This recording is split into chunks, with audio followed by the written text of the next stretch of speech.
नमस्कार मंडळी, श्री स्वामी समर्थ। उद्या 29 जून वार सोमवार आणि पवित्र वटपौर्णिमा आहे।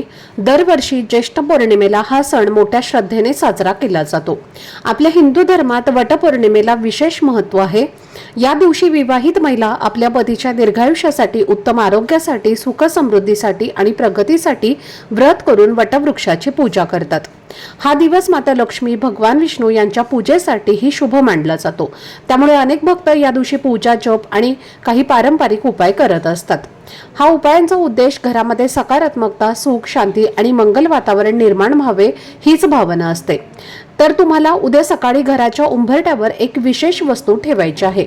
या उपायामागील धार्मिक श्रद्धा काय आहे, ती वस्तू कोणती आहे आणि ते कशा पद्धतीने ठेवायची आणि संपूर्ण उपाय कसा करायचा याची सविस्तर माहिती मी एका मोठ्या व्हिडिओमध्ये दिलेली आहे।